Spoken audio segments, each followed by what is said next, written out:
வீசுது. உங்கள் சத்யாவில் குளு குளு ஏசி ஆஃபர். தமிழ்நாட்டு அரசியல்வாதியில ஒரு அட்டகத்தி அரசியல்வாதி இருக்காரு. அவர் யாரு தெரியுமா? அட்டகத்தி அரசியல்வாதி. எக்மோர் போற வழியில இருக்கவரா இல்ல இந்த பக்கம் கோயம்பேடு போற வழியில இருக்கவங்களா? கோயம்பேடுக்கெல்லாம் இவங்க வந்து முன்னோடினே சொல்லலாம். ஓகே, எக்மோர் போற வழியில் இருக்கிற போர் வாழ் ஃபர்ஸ்ட் எடுத்தோன்னே ஆக்ஷன்ல காமிச்சேன். இப்பதான் அட்டகத்தியா மாறிடுச்சா? போர் குணம் கொண்ட போர் வாழ் இப்பதான் மாறிச்சா அட்டகத்தியா? அதெல்லாம் மாறி பல ஆண்டுகள் வந்து ஆகுது. ஓகே, பட் அப்பப்போ வந்து வெளியே வந்து பேசுவாரு. முரணாவே இருக்கும். இப்ப பாக்குறப்ப 27ஆம் தேதி ஒரு பேட்டி வந்து கொடுக்குறாரு. அதுல என்ன சொல்றாரு அப்படின்னா, முதல்வர்கிட்ட நான் வந்து பேசினேன், முதல்வர் 2 பேர் ரிசைன் பண்ண சொன்னாரு, நானே வந்து பிரச்சாரம் பண்றேன் அப்படிங்கிறதையும் சொன்னாரு அப்படின்னு பேசினாரா. நேத்து ஒரு தனியார் தொலைக்காட்சிக்கு பேட்டி வந்து கொடுத்துருக்காரு. அது 29ஆம் தேதி. அதுல என்ன சொல்றாருன்னா, இல்ல முதல்வர் அப்படி சொல்லவே இல்லை, நான் தான் முதல்வர்கிட்ட சொன்னேன், எதுக்கு வேற கட்சியில வந்து ஜெயிச்சுட்டு அவங்க சின்னத்துல ஜெயிச்சுட்டு நீங்க ஆதரவு கொடுத்தா சரியா இருக்காதுல்ல, அதெல்லாம் நான் தான் என்ன சொன்னேன்னா, எங்கிட்ட 2 எம்எல்ஏக்கள் இருக்காங்க, நான் ரிசைன் பண்ண சொல்றேன், ரிசைன் பண்ணோன்னே எங்க இடைத்தேர்தல் வரும், நீங்க வந்து பிரச்சாரம் பண்ண முடியுமான்னு நான் கேட்டேன், நேரம் இருந்தா பாக்கலாம், அந்த நேரத்துல முடிவு பண்ணலாம்னு தான் சொன்னாரு முதல்வர் அப்படின்னு சொல்றாரு. பாரு, ஒரு நாள்ல இவ்வளவு ஸ்ட்ரெட் அடிக்கிறாரு அப்படின்னா இவ்வளவு வருஷம் எவ்வளவு ஸ்ட்ரெட் அடிச்சிருப்பாப்ல வைக்கோ. பல விஷயங்களை பார்த்தவர் அவரு, அங்கிட்ட குதிச்சுக்கிட்டு தான் இருப்பாரு. இன்னொன்னு, கலைஞர் கருணாநிதி அவரோட இறுதி காலகட்டத்தில் இருக்கிறப்ப அவர்கிட்ட போய் உங்க மகன் கூட கடைசி வரைக்கும் நான் இருப்பேன், தோளோட தோல் கொடுப்பேன் அப்படின்னு வந்து சொன்னாரு. 2021 திமுக கூட கூட்டணி வச்சப்ப அப்ப 6 சீட்டு கொடுத்தாங்க. 6 சீட்டுமே உதயசூரியன் சின்னதான் போட்டிடணுங்கிறது அப்பயுமே டிமாண்டு. அப்ப அதுல போட்டி போட்டு 4 இடங்கள்ல வந்து ஜெயிச்சது மதிமுக உதயசூரியன்ல. அப்ப என்ன சொன்னார்னா, தமிழ்நாடு ஒரு பொற்காலத்தை நோக்கி வந்து போக போகுது, பொற்கால ஆட்சி கொடுக்க போறார் முதல்வர் ஸ்டாலின், யாரும் பார்க்காத ஒரு பெரிய வளர்ச்சி வந்து இருக்க போகுது, ஒரு பொன்னான அரசு அமைய போகுதுன்னு சொல்லிட்டு அந்த குடுக்கற காசுக்கு மேல கூவுவாங்கல்ல, அது மாதிரிலாம் வந்து கூவுனாரு. இன்னொன்னு என்ன சொன்னாருன்னா, மதிமுக 4 இடங்கள் வெற்றி பெற்றதுக்கு காரணம் திமுக தான், அந்த கிரெடிட்ஸ் எல்லாம் முதல்வர் ஸ்டாலினையே சேரும் சொல்லிட்டு அப்படியே.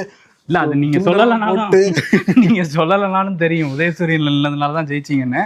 இன்னொரு விஷயம் என்னன்னா, அவர் வந்து இப்ப ஸ்டாலினை பாராட்டுறாரு அப்படின்னு சொல்றோம்ல, அவர் கட்சி ஆரம்பிச்சப்ப ஸ்டாலினை திட்டிட்டு வாரிசு அரசியல், கலைஞரை திட்டிட்டு தான் வெளியே வந்து கட்சி ஆரம்பிச்சாரு. ஸோ அவரோட அரசியல்ங்கிறது காலத்துக்கு ஏற்ற மாதிரி கொஞ்சம் மாறும். ஓகே, அது பல அரசியல்வாதிகளுக்கும் ஒரு இடைவெளியில மாறும்.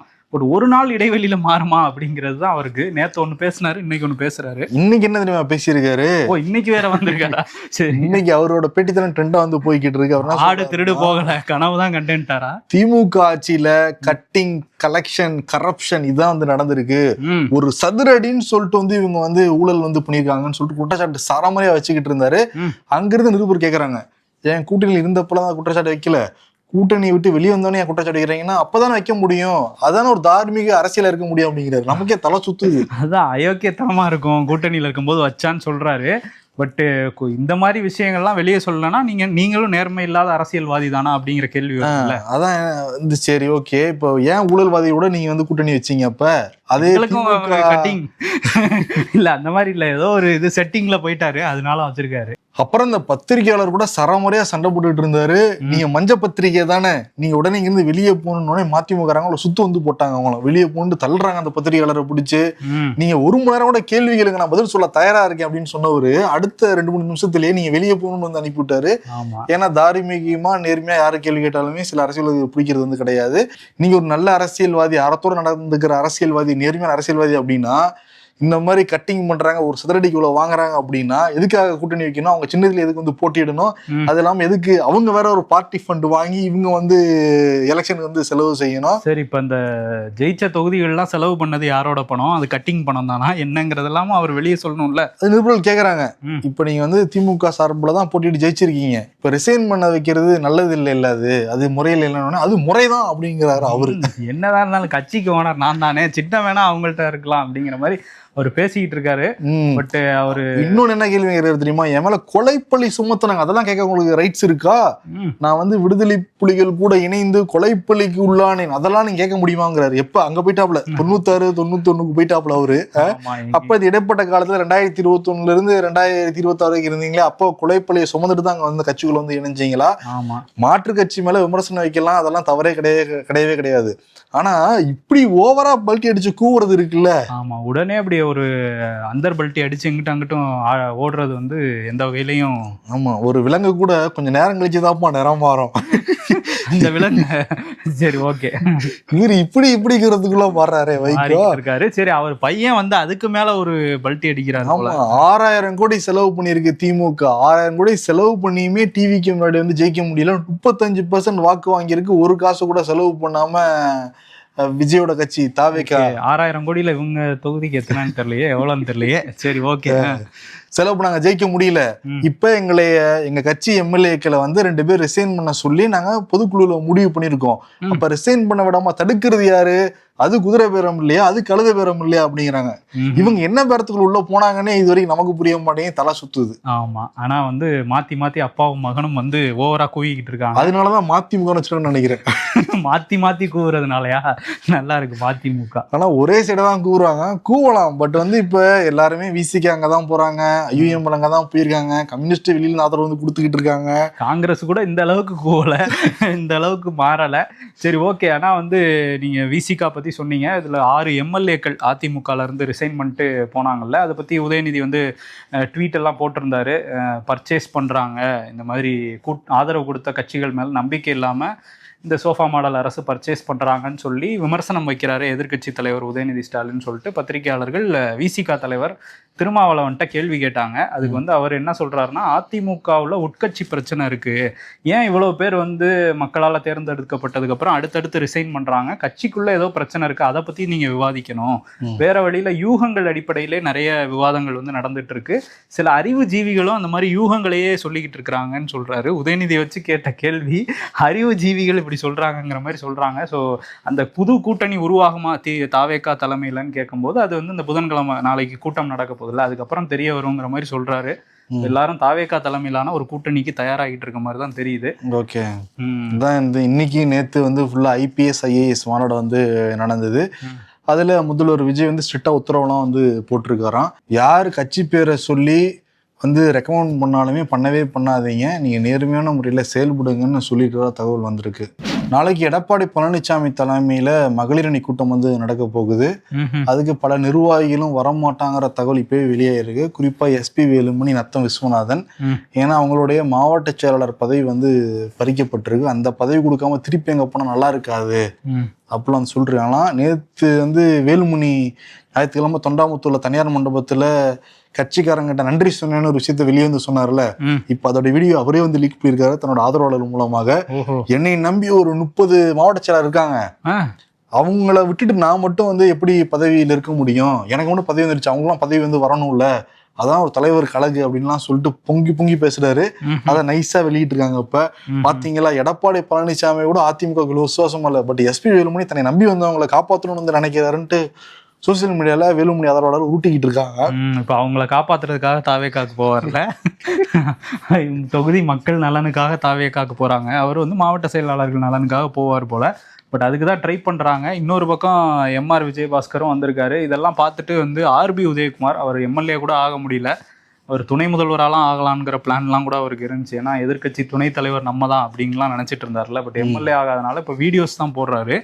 அதே அந்த பேக்ரவுண்டில் ஒரு வீடியோ வந்து எடுத்திருக்காரு. இப்போ என்ன சொல்கிறாரு அந்த வீடியோலனா, இந்த மாதிரி 12 MLAக்களை எங்கள்கிட்ட இருந்து தூக்க பார்க்குறாங்க, இதெல்லாம் நல்லதுக்கு இல்லை, இப்படியே போச்சுன்னா அவ்வளோதான் அப்படிங்கிற மாதிரி சொல்லியிருக்காரு. CM சாருக்கு ஒரு எச்சரிக்கை விடுத்திருக்காரு. ஒரு 6 பேர் ஏற்கனவே தூக்கிட்டாங்க, இன்னொரு 6 பேரை தூக்குவாங்களா? ஏன்னா மெஜாரிட்டிக்கு தேவை அந்த 12 6 வந்திருக்கு. பட் கான்ஃபிடன்ட் பத்தியா டிவிக்கு 6லையும் ஜெயிச்சிடும் நம்புறாங்க இடைத்தேர்தல்ல. ஆமா, அதுவும் வந்து திரும்ப அவங்களையே நிறுத்துறாங்களா என்னங்கிறது தெரியல, பல சர்ச்சைகள் இருக்கு அதை சுத்தி. ஆமா, இன்னொரு பக்கம் MR விஜயபாஸ்கர் கரூர்ல நேற்று அவர் ரிசைன் பண்ணவனே கரூர் ரவுண்டானா சுத்தி எல்லாம் பட்டாசெல்லாம் வெடிச்சிருக்காங்க.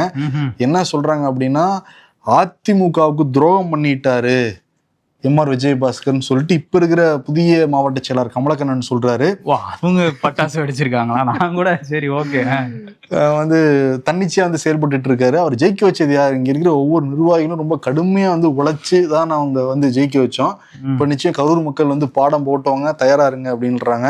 ஒரு பக்கம் அதிமுக பார்ட்டியில இருக்கிற இன்னொரு வழக்கறிஞர் பிரிவை சேர்ந்தவர், ஒரு கவுன்சிலரா கூட ஜெயிக்க முடியாதுங்க அப்படின்னு அவருடைய செல்வாக்கு இருக்கு கரூர்ல. பட் நாங்களாம் உழைச்சுதான் ஜெயிக்க வச்சோம், இப்ப கட்சி வந்து மாறி இருக்கிறா, கட்சி மாற போறாரா பாத்துக்கலாம் அப்படிங்கிறாங்க.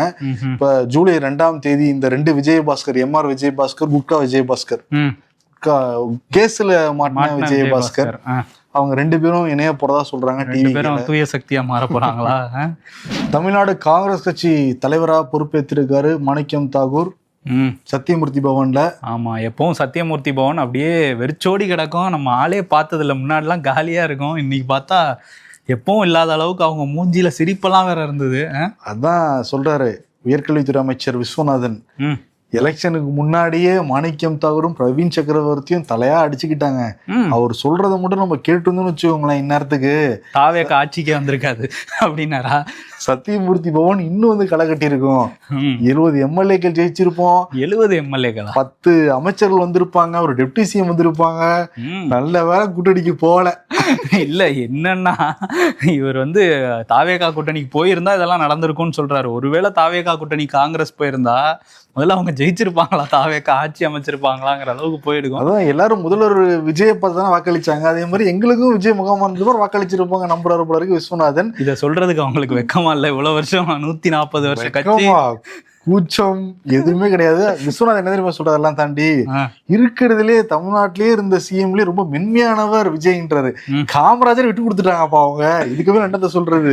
மென்மையானவர் அமைதியாவே இருக்காருல்ல, அதை வச்சு சொல்லியிருப்பாரா இருக்கும். லஞ்சம் வாங்காத ஒரு ஆட்சியா வந்து நடந்துகிட்டு இருக்குது, ஏழை எளிய மக்களுக்கான ஆட்சின்னு சொல்லிட்டு விஸ்வநாதன் வந்து நீங்க காங்கிரஸா இல்ல தாவேக்காவாங்கிற அளவுக்கு பேசியிருக்காரு.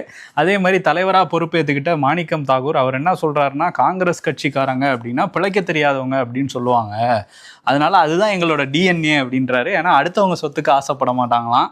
பார்த்தோம் இதுல அவங்க காங்கிரஸ் சொத்தையே வெளியில வித்ததெல்லாம் பார்த்தோம் போன ஆட்சியில. பட் அவர் வந்து அதுதான் எங்களோட டிஎன்ஏ அப்படின்ட்டு இருக்காரு. அதே மாதிரி இங்க முதலமைச்சர் விஜய் தலைமையில ஒரு நல்லாட்சி நடக்குது. அவரை முன்னிறுத்தி இங்க எப்படி ஜெயிச்சோமோ அது மாதிரி வந்து ராகுலை முன்னிறுத்தி நம்ம இந்தியாவில் வந்து அவரை பிரதமராக்கணும், அதுக்கு நம்ம உழைக்கணுங்கிற மாதிரிலாம் பேசியிருக்காரு. மாணிக்கம் தாகூரோட இலக்கே ராகுல் காந்தியை பிரதமராக்குறதானா? பட் ராகுல் காந்திக்கு அந்த இலக்கு இருக்கணும்ல. ஆமா, அவருக்கு என்ன இலக்கு இருக்குங்கிறது அவருக்கு மட்டும்தான் தெரியும். ஸோ அதெல்லாம் நடந்திருக்குது. அரசு விழா பேனர்ல நான் தானே இந்த மாவட்டத்தோட பொறுப்பு அமைச்சர், என் பேர் இப்படி கீழே போடுவீங்க அப்படின்னு சொல்லிட்டு மாவட்ட கலெக்டர்கிட்ட சண்டை போட்டுக்கிட்டு இருந்தாங்க அமைச்சர் ஜெகதீஸ்வரி. ஆமா, அதே மாதிரி இப்போ ஓகே கீர்த்தனாவுக்கும் அவங்களுக்கு தான் சண்டை இருக்க போலன்னு சொல்லிட்டு சோசியல் மீடியாலாம் பேசினாங்க. இப்போ நேற்று கீர்த்தனா வந்து ஒரு செல்ஃபி போட்டோ வந்து போட்டிருக்காங்க, ரெட்டை கதிரே அந்த மாதிரி. அதில் என்ன சொல்றாங்கன்னா, better luck with next fiction. நம்மளே எல்லாரும் ஃபிக்ஷன் எழுதுற மாதிரியோ சண்டைலாம் சொல்லல, அன்னைக்கு நடந்ததுதான் சொன்னோம். கலெக்டர்கிட்ட கூப்பிட்டு உனக்கு இருக்கவா கிளம்பவான்லாம் கேட்டாங்க ஜெகதீஸ்வரி அங்க. ஆமா, அது வந்து அவங்க ஒரு அதிருப்தியை வெளிப்படுத்தினாங்க. கீர்த்தனாவோட சண்டைன்னு யாரும் பதிவு பண்ண மாதிரி தெரியல, பட் அவங்க சண்டை இல்லை அப்படிங்கிற மாதிரி சொல்லியிருக்கிறாங்க. ஓகே, நாங்க கேட்கவே இல்லை சண்டையா இல்லையா, ஏன் பேர் மேல வர்றது கீழே வர்றது முக்கியமானு தான் கேட்டாங்க. இன்னொன்னு அவங்க கேட்கலன்னு வச்சுக்கோங்க, அந்த மாதிரி ஃபங்க்ஷன் வந்து யாருக்கும் தெரிஞ்சிருக்காது. ஆமா, அதனாலதான் கேட்டாங்க. தொண்டை வேற கொஞ்சம் வலிக்குது, என்ன பண்றது? அடுத்த நியூஸ் சொல்லுவோமா? அடுத்து என்னன்னா, அமைச்சர் ஆதவ அர்ஜுனா நிர்மல்குமாருக்கு நோட்டீஸ் அமைச்சிருக்காரு ஸ்டாலினுடைய மாப்பிள்ளை சபரீசன். அவருடைய பேருக்கு களங்கம் விளைவிக்கிற மாதிரியும் நிறைய பொய்யான தகவலை சொல்லி அவதூறு வந்து பரப்பிட்டு இருக்காங்க 2 பேரும். அதனால நோட்டீஸ் அனுப்பப்பட்டிருக்கு. ஓஹோ, சரி சரி. விருதுநகர் மாவட்டம் டிவிகே ஒன்றிய செயலாளர் முத்துவேல், பேரை நோட் பண்ணிக்கும், முத்துவேல். சரி, இவர் என்ன பண்ணிருக்காருன்னா, அதுக்கெல்லாம் போலியோ சொட்டு மருந்து கொடுத்தாங்கல்ல, அப்ப சின்னமுக்கன்பட்டிங்கிற கிராமத்துக்கு போய் அங்க இருக்கிற அங்கன்வாடியில போலியோ சொட்டு மருந்து கொடுத்துக்கிட்டு இருந்தாங்க அங்க இருக்கிற நர்ஸ் பணியாளர் எல்லாமே. சரி, ஆய்வு பண்ணுவேன்னு சொல்லிட்டு அங்க போய் ரீல்ஸ் எடுத்து வீடியோ எடுத்துக்கிட்டு இருக்காங்க எல்லாருமே. இவர் என்டர் ஆகிறாரு, ஆய்வுலாம் பண்றாரு, பண்ணி ஒரு குழந்தைக்கு வாய் ஆக்காட்டுன்னு சொல்லிட்டு பருத்தி ஊத்தி விட்டுறாப்புல. முதல்ல இவர் வாயில ஊத்தி விடணும். என்னென்ன பண்றாங்க பாருங்க இந்த மாதிரி. விஜயோட பாட்டை வச்சு ரீல்ஸா பதிவிட, நீங்களே வாண்டா வண்டியில என்ன பண்றது சொல்லிட்டு அதை எப்படி ஆய்வு பண்ணார்? ஒன்றிய செயலர் யாரு அதிகாரத்தை கொடுத்தது? மக்கள் பிரதிநிதி போலாம் ஆய்வு பண்ணா அவங்க செக் பண்றது ஓகே. ஒன்றிய செயலர்லாம் கிளம்பிட்டாங்கன்னா அப்புறம் எப்படி ஆட்சி நிர்வாகத்தை நடத்துறது? அதிகாரிகளுக்கெல்லாம் ஒரு பெரிய பிரச்சனையா மாறாதா, இடையூறா மாறாதான்னு ஒரு கேள்வி இருந்தது. இப்ப என்ன பண்ணிருக்காங்கன்னா, அந்த ஒன்றிய செயலரை 3 மாசத்துக்கு கட்சியில இருந்து தற்காலிகமா நீக்கி வந்து வச்சிருக்காங்களாம். அதை முத்துவேலுங்கிற பேருக்காகவே தூக்கி இருக்கணும். ரீல்ஸ் போட்டு அவரே வந்து மாட்டிக்கிட்டாருங்கிறாங்க டிவிகே தரப்பினர். ஏன் ஆனந்த் வந்து அதை பண்ணியிருக்காரா, நீக்கி இருக்காரா? அந்த அங்க இதெல்லாம் மாவட்ட செயலாளரே நீக்கிடுவாரு, இதெல்லாம் பொதுச் செயலாளர் இருப்பா, அங்க இருக்கிற மாவட்ட செயலாளர் இதெல்லாம் வந்து பண்ணிடுறாங்களா? சரி, ஓகே, பண்ணட்டும். இன்னொரு பக்கம் வந்து என்னன்னா, திருச்சி கிழக்கு அங்க வந்து ராகவா லாரன்ஸ் போட்டியிட போறாரா இல்லையாங்கிறது யாரும் அவ்வளோலாம் அந்த கேள்வியெல்லாம் யாருக்கும் வரல. அவராகவே அதை கிரியேட் பண்ணாரு. அரசியலுக்கு வரணுமா வர வேணாம்னு யாரும் டிஸ்கஸ் கூட பண்ணல. பண்ணல. பட் அவர் டிஸ்கஸ் பண்ண வைப்போம்னு நினைச்சுதான் கேள்வியா கேட்டார் மக்கள் கிட்ட. பட் யாரும் அவருக்கு ரிப்ளை பண்ண மாதிரி தெரியல. பட் அவர் என்ன சொல்றாருன்னா, எனக்கு நிறைய பேர் வந்து ஷூட்டிங் ஸ்பாட்ல எல்லாம் சொன்னாங்க, வாங்க எம்எல்ஏ சார் அப்படின்னு சொன்னாங்களாம், வந்து திருச்சி கிழக்குல நிக்க போறீங்களாமே, நீங்க நில்லுங்க நான் உங்களுக்கு ஓட்டு போடுறேன் அப்படிலாம் சொன்னாங்க. பட் நான் வந்து திருச்சி கிழக்குல அங்க இருக்கா சென்னையில ஓட்டு போட போறாங்களா இல்ல ஷூட்டிங்கே திருச்சி கிழக்குல வச்சாரா என்னன்னு தெரியல. அவர் வந்து சொல்றாரு, அது வந்து அந்த மாதிரி திருச்சி கிழக்குல நான் நிக்கல அப்படிங்கிறத இப்ப சொல்லியிருக்காரு. ஆனா நான் அரசியலுக்கு வரல அப்படிங்கிறத நான் சொல்லலை. பட்டு திருச்சி கிழக்குல நான் நிக்கல. விஜய் சார் யாரை நிக்க வச்சாலும் அவங்க தான் விஜய் முகத்துக்காக ஓட்டு போட்டு ஜெயிக்க வைக்க போறாங்க. ஸோ வந்து அங்கே நிறைய பேர் வந்து உழைச்சிருப்பாங்க கட்சிக்காக. அவங்க வளர்த்த மரத்தில் உள்ள பழத்தை நம்ம பறித்து சாப்பிடக்கூடாது. ஸோ புதுசாக நான் மரம் வளர்த்துட்டு வரேங்கிற மாதிரி சொல்லியிருக்காரு. இல்லை மெசேஜ் சொல்லிட்டாங்க போல இருக்கு, அதெல்லாம் கொடுக்க மாட்டோம் அப்படின்னு. கொடுக்க மாட்டோம் மாத்திர வேண்டிதான் மீசியில முன்னோட்டு அப்படின்னு சொல்லிட்டு நான் கேட்கவே இல்லையா, முதல்ல யாரு கேட்டாங்க நீங்க அரசியல் வர போறீங்களா இல்லையாடு. ஆனா என்னன்னா நீங்க சொல்லுங்க, மக்களை கேட்டு இருந்தாருல அரசியல் வருமா வேணாமா அப்படின்னு. மக்கள் என்ன சொல்றாங்க, மவுண்ட் ரோடு முழுக்க பேனரு நீங்க அரசியலுக்கு வரணுமா அப்படின்ட்டு. எப்ப நான் பார்க்கவே இல்லை. நீ பாக்கலையா? நீ டேரக்டா வண்டி மட்டும் பார்த்து ஓட்டிட்டு இருந்துருவ. எங்க பேனர் பக்கமும் சத்யம் தேட்டர் பக்கத்துல எல்லாம் ஃபுல்லா வச்சிருக்காரு அவரே வா இல்ல அவரே தான் வச்சிருக்க முடியும் எனக்கு தெரிஞ்சவர். ராகவால் அரசுக்கு காஞ்சனா ஃபேன்ஸ் கூட அரசியலுக்கு வாங்கன்னு வைக்க மாட்டாங்க, காஞ்சனா படம் எடுங்கன்னு வேணா வைப்பாங்க. ஆமா, பட் அதான் அரசியலுக்கு வர போறாரா, பட் எப்ப போட்டிட போறாருங்கிறது சஸ்பென்ஸ்ல விட்டுட்டு போறாப்புல. நேசன் மான்ஸ்டர் சொல்லிட்டு போங்கண்ணா. முன்னாள் முதல்வர் மு.க. ஸ்டாலினுடைய அம்மா தயாளம்மாள் ஏற்கனவே வயசும் கொஞ்சம் அதிகம் தான், வயது முதிர்வு வேற இருக்கு. இப்போ அது காரணமாக அப்போலோ ஹாஸ்பிட்டல் ட்ரீட்மெண்ட் வந்து எடுத்துகிட்டு இருக்காங்களாம். இன்னைக்கு காலையில் மு.க. ஸ்டாலின், உதயநிதி எல்லாரும் வந்து அவங்ககிட்ட நலம் விசாரிச்சு டாக்டர் விசாரிச்சுட்டு வந்து போயிருக்காங்க. சீக்கிரம் குணமாகி வரணும். வேலூர் மாநகராட்சி ஃபுல்லாக டிஎம்கே ஆட்கள் தான் இருக்கிறாங்க. அங்கே வந்து ஒரு பெரிய சண்டை வெளிப்படையாகவே நடந்திருக்கு. அந்த பஞ்சாயத்து அறிவாலயம் வரையும் வந்திருக்கு. என்ன நடந்திருக்கு அப்படின்னா, அங்கே மேயர் சுஜாதா அவங்க, இன்னொரு பக்கம் துணை மேயர் சுனில்குமார், ரெண்டு பேரும் வெளிப்படையா வந்து அங்க சண்டை போட்டிருக்காங்க. என்ன கட்சியை சேர்ந்தவங்க? ரெண்டு பேருமே டிஎம்கே தான். அதனால வந்து என்ன சொல்லியிருக்காங்கன்னா, இவங்க மேயர் சுஜாதாவை பார்த்து சுனில்குமார் என்ன சொல்லியிருக்காருன்னா, நீங்க உங்களால தான் நாசமா போச்சு வேலூர் மாநகராட்சியை, நீங்க எல்லாத்துக்கும் கமிஷன் கேக்குறீங்கன்னு அங்கேயே சொல்லியிருக்காரு. வேலூர் இவங்க ரெண்டு பேர்னாலே நாசமா போகல, அங்க ஒருத்தர் கேட்டாருன்னா கொந்தளி பாப்புல நானும் என் மகனும் தான் காரணம், அந்த ரைட்ஸ் எங்களுக்கு மட்டும் தான் இருக்கு. இல்ல அவரும் இந்த பஞ்சாயத்துக்குள்ள வந்திருக்காரு, அது பின்னாடி பார்ப்போம். இவர் வந்து என்ன சொல்லியிருக்காரு, உங்களாலதான் நாசமா போச்சு எல்லாத்துக்கும் கமிஷன் கேக்குறீங்கன்னு அவர் சொல்ல, அவங்க மேயர் சுஜாதா என்ன சொல்லியிருக்காங்க, எங்கே உங்கள் பினாமியை வச்சு நீங்கள் தானே அந்த இதுக்கு 40 கோடி அடிச்சிங்க, ஒரு ரோடாவது போட்டிங்களா, அதுக்கு எதுவுமே கட்டுமானமே பண்ணாமல்ல விட்டீங்க அப்படின்னு ரெண்டு பேரும் மாறி மாறி உண்மைகளை சொல்ல, அது பொதுவெளிக்கு வந்து மக்களை என்னங்க ஊழல் பண்ணதே இவ்வளவு அசால்ட்டா நீங்க பாட்டு சொல்லிக்கிட்டு இருக்கீங்க. ஒரு 40 கோடி ஊழல் பண்றாங்க அசால்ட்டா. ஆமா, மாநகராட்சியில. ஸோ இந்த பஞ்சாயத்து பெருசானோன்னா இப்போ வந்து என்னன்னா, அங்கே வேலூர் முழுக்க இப்படிதான் நடக்குதா மாநகராட்சியிலன்னு மக்களே கொதிப்பானோன்னா அந்த பஞ்சாயத்து அறிவாலயம் வரையும் வந்திருக்கு. RS பாரதியை நீங்க பஞ்சாயத்து பண்ணுங்கன்னு நாட்டாமையா அனுப்பிச்சிருக்கிறாங்க. ரெண்டு பேர்கிட்டையும் வந்து பேசியிருக்காரு, ரெண்டு தரப்புக்கிட்டையும். அவங்க மாற்றி மாற்றி குற்றச்சாட்டுகளை சொல்ல, இனிமேல் இப்படிலாம் பண்ணக்கூடாது, ஏற்கனவே ஆளுங்கட்சி பார்ட்டி ஃபண்டுன்னு நம்மளை வச்சு செஞ்சுக்கிட்டு இருக்கிறாங்க, நீங்கள் இந்த மாதிரி வெளிப்படையாக அந்த மாதிரிலாம் சண்டை போட்டுக்கிட்டீங்கன்னா எப்படி தேரும் கட்சி, இப்படி பண்ணாதீங்க, மன்னிப்பு கடிதம் எழுதி கொடுத்துட்டு போங்க அப்படின்னு சொல்லியிருக்காங்க. ஸோ மன்னிப்பு கடிதம் இருக்குது, இதில் நடவடிக்கை எதுவும் எடுக்க வேணாம், இது என் மாவட்டம் அப்படின்னு சொல்லிட்டு துரைமுருகன் அங்கே ஆஜராயிருக்காரு. ஒரு பொதுச் செயலாளராக என் மாவட்டத்தில் நீங்கள் நடவடிக்கை எடுக்க வேணாம்னு சொன்னதுனால மன்னிப்பு கடிதத்தோட நிறுத்தியிருக்காங்களாம். பட் இந்த பஞ்சாயத்து இன்னும் ஓயலன்னு தான் சொல்கிறாங்க வேலூரில் இருக்கவங்க. இந்த பார்ட்டி ஃபண்டு தான் வாங்கக்கூடாது, நீங்கள் அந்த முனிசிபல் ஃபண்ட்லாம் வாங்கலாமா இவர் ஆர்டர்? அதுதான் வாங்கி இப்போ பஞ்சாயத்து அறிவாலயம் வரையும் வந்திருக்கு. புதிய பாடத்திட்ட வடிவமைக்கிறதுக்காக தலைவராக நியமனம் பண்ணியிருக்காங்க முன்னாள் இஸ்ரோ தலைவர் மயில்சாமி அண்ணாதுரை. ஏற்கனவே திமுக ஆட்சியிலையும் சில சயின்டிஸ்ட்லாம் வச்சு, என் கிரிக்கெட்டர் அஸ்வின்லாம் கூட வச்சு ஒரு டீம் வந்து ஃபார்ம் பண்ணியிருந்தாங்க. கிரிக்கெட் டீமா? பாடம் திருத்துறதுக்காக. சரி, அவங்க 1ஆம் வகுப்புல இருந்து 3ஆம் வகுப்பு வரைக்கும் திருத்தி கொடுத்துட்டாங்க. இந்த டீம் வந்து 4ஆம் வகுப்புல இருந்து 12ஆம் வகுப்பு வரைக்கும் திருத்த வந்து போறாங்களாம். ஓகே, மயில்சாமி அண்ணாதுரை தலைமையிலான அந்த டீமா? ஏன்னா எங்கெங்கயோ போய்கிட்டு இருக்கு, அதெல்லாம் பாடத்திட்டத்துல வந்து சேர்த்து அந்த மாணவர்களுக்கு வந்து ஃபைனல் இயரா கொடுத்தா அந்த மாணவருடைய எதிர்காலம் சிறப்பா தானே இருக்கும். கண்டிப்பா. அதே மாதிரி குரூப் 2A அந்த எக்ஸாம் வந்து நடத்தினாங்க லாஸ்ட் கவர்மெண்ட். ஒரு எக்ஸாம் நடத்தி அந்த சென்டர்லாம் மாற்றி போட்டு அப்புறம் கன்ஃபியூஸ் ஆகி திருப்பி மார்ச் வேறு நடத்தினாங்கல்ல, ரிசல்ட் வந்து இன்னைக்கு வெளியாயிருக்கு. எக்ஸாம் எழுதிய வெற்றி பெற்ற எல்லாருக்கும் வாழ்த்துக்களை நம்ம சொல்லிக்கலாம். பட் மனம் தளர வேண்டாம், திருப்பி அடுத்த நிறைய அனௌன்ஸ்மெண்ட்லாம் வரப்போகுதுன்னு சொல்றாங்க, திருப்பி வந்து படிச்சு பாஸ் பண்ணுங்க. ஆமா, இன்னொரு பக்கம் என்னன்னா, அந்த கல்விக்கு நம்ம ஒரு பக்கம் தமிழ்நாடு முக்கியத்துவம் கொடுத்துக்கிட்டு இருக்கு. இந்த போதை அப்படிங்கிறது பின்னோக்கி நம்மளை இழுத்துட்டு போயிடும். நம்ம நிறைய செய்திகளை வச்சு பேசியிருக்கோம். அது மாதிரியான செய்தி கன்னியாகுமரி மாவட்டத்தில் அடுத்தடுத்து நடந்திருக்கு. நாகர்கோவில் பக்கத்தில் ஒரு கட்டட தொழில் நடக்கிற இடத்துல இந்த மாதிரி 2 பேர் குடிச்சிட்டு சண்டை போட்டுட்டு கல்லை தூக்கி தலையில் அடித்து ஒருத்தர் இறந்துருக்காரு. ஈத்தாமொழி, அதே மாவட்டத்தில் ஈத்தாமொழி பக்கத்தில் கல்லை வச்சு 2 பேரை கொண்டிருக்காங்க. இதுவும் மது போதையில் ஏற்பட்ட அந்த சண்டையில் தான் வந்து நடந்திருக்கு.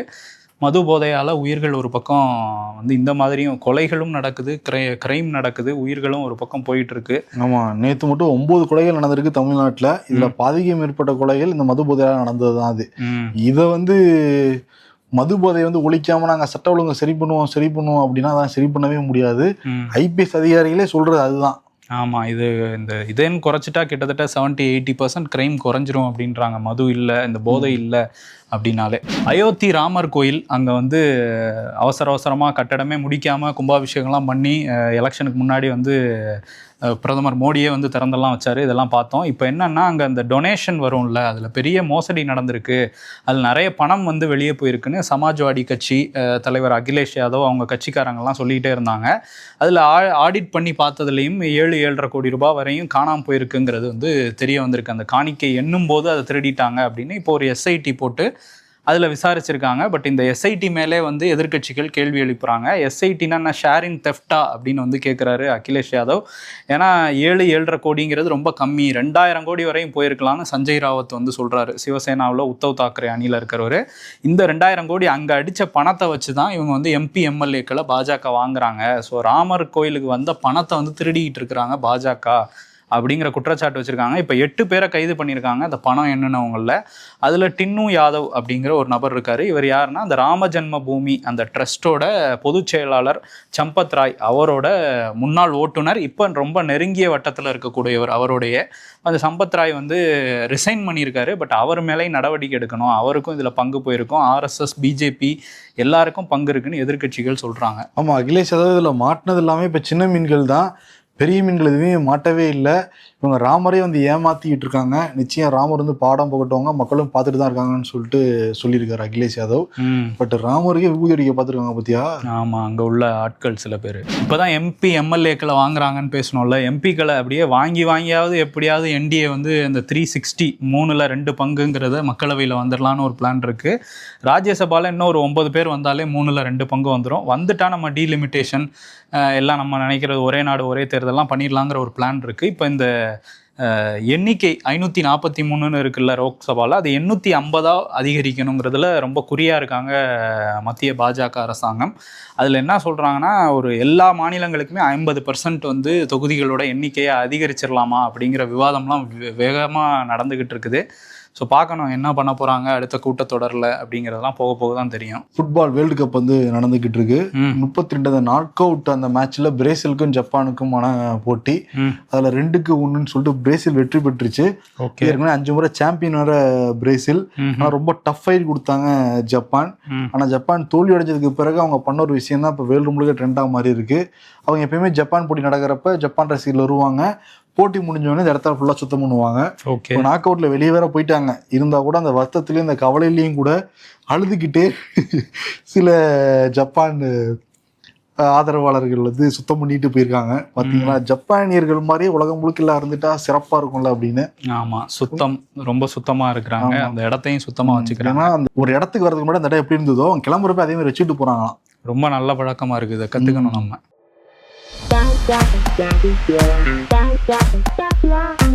மண்டேன்னு தெரிஞ்சும் சிக் லீவ் போட்டு என்ஜாய் பண்றவன் தான்டா உண்மையான இளந்தாரி பைய.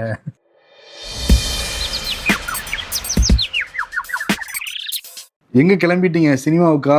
இல்லைங்க, குழந்தைக்கு உடம்பு சரியில்லை, அதுக்கு டாக்டர் கிட்ட தானே போகணும். பேங்க் வாசல் வந்து நிக்கிறீங்க. டாக்டரை பார்த்துட்டோம், மாத்திரை பொடி பண்ண ஏடிஎம் கார்டு வாங்க வந்தோன்றாங்க.